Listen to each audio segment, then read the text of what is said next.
श्री स्वामी समर्थ मैत्रिणींनो, स्वागत आहे तुमचं ज्योतिज रेडी रांगोळी पॅचेसमध्ये। आज मी घेऊन आलेली आहे एक रांगोळीचा नवीन पॅच। आपण जेव्हाही रांगोळी काढतो तर आपल्याला बॉर्डर रांगोळीसाठी काहीतरी रांगोळीचा वापर करावाच लागतो। तर आज मी देवघरासमोर आपण ठेवू शकतो त्यासाठी श्री स्वामी समर्थ ह्या नावाचा पॅच बनवणार आहेत। पहिल्यांदा मी प्लेन व्हाईट कलरच्या पेजवर पेन्सिलनी नाव ड्रॉ करून घेतलेला आहे आणि त्यानंतर OHP शीट 100 मायक्रॉनची आणि परमनंट मार्करच्या सहाय्याने नाव हे आपण परमनंट मार्करनी OHP शीटवर ड्रॉ करणार आहोत। हे बघा कसं दिसतंय। मी पूर्ण नाव हे ट्रेस करून घेतलेलं आहे। आता आपली पहिली स्टेप काय असते तर पहिला लेयर बनवायचा। त्यासाठी आपण फॅब्रिक ग्लू आणि पाणी याचा मिक्सचर बनवलेला आहे आणि ते मी नावावरती स्प्रेड करून घेते आहे। मी 2 कलरच्या कॉम्बिनेशनमध्ये हे बनवते आहे। तर पहिल्यांदा व्यवस्थित आउटलाईनच्या पूर्ण आतमध्येच, बाहेर कुठेही ग्लू जाऊ द्यायचा नाही, पूर्ण ग्लू लावून घेतलेला आहे आणि हाफ पोर्शन मी त्याचा ऑरेंज करत आहे आणि हाफ पोर्शन आहे तो येल्लो करत आहे। येल्लो आणि ऑरेंज कॉम्बिनेशनमध्ये आज हे नाव बनवणार आहे। पहिल्यांदा मी श्री हे नाव करून घेते, कारण की ग्लू जर पूर्ण रांगोळीला लावून घेतला तर तो सुकतो। त्यामुळे मी अगोदर थोडा थोडा ग्लू लावून घेते आहे। पूर्ण एका वेळेस नाही बनवता येणार, कारण पहिला सुकला की मग त्याच्यावर रांगोळी स्टिक होत नाही, म्हणून पहिले फक्त श्री नावाचं बनवून घेतलं आणि नंतर आपण स्टेप बाय स्टेप पुढचं करणार आहोत। सेम प्रोसेस फॉलो करायची आहे की आउटलाईनवरती आपण ग्लू लावून घेणार आणि नंतर आपण जी पण रांगोळी वापरणार आहे ती टाकून घ्यायची आहे। त्याचप्रमाणे मी नेक्स्ट नाव पण करते आहे।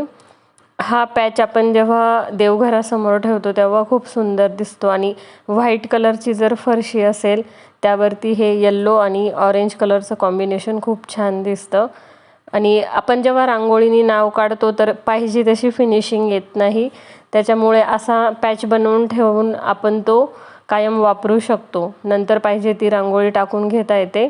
हा पॅच ठेवायचा आणि ज्या वारांच्या रांगोळ्या मी बनवलेल्या आहेत, तुम्ही व्हिडिओ बघितलेच असेल, नसेल बघितले तर माझ्या ज्योतिज आर्ट क्राफ्ट अँड रांगोळी ह्या चॅनलवरती व्हिडिओ बघा। आवडल्यास लाईक करा, शेअर करा, चॅनलला सबस्क्राईब करा, जेणेकरून तुम्हाला असे मी जे पण नवीन नवीन पॅच बनवणार आहे ते तुम्हाला दिसतील आणि तुम्हीही ट्राय करू शकतात। वेळ असेल तेव्हा बनवून ठेवायचे आणि वापरू शकतात।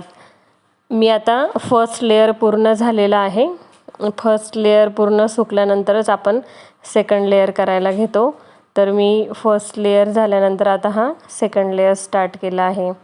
सेकंड लेयर हा मस्ट आहे, कारण फर्स्ट लेयर हा आपला पाहिजे तितका डार्क आणि फिनिशिंग पण नसते, म्हणून सेकंड लेयरमध्ये ग्लू लावल्यानंतर आपण जेव्हा पण रांगोळी टाकतो तेव्हा ती व्यवस्थित बसते। जिथे जिथे पहिल्या लेयरमध्ये रांगोळी बसलेली नसते तिथे व्यवस्थित स्प्रेड होऊन एकसारखी रांगोळी दिसते, डार्क दिसते आणि फिनिशिंग पण छान येते, जी फर्स्ट लेयरमध्ये आपल्याला बघायला भेटत नाही। कारण फर्स्ट लेयरवरती जेव्हा आपण रांगोळी टाकतो तेव्हा ती इतकी त्याचा लेयर आहे तो थोडा फेंट असतो आणि त्याच्यासाठीच आपल्याला हा सेकंड लेयर करावा लागतो।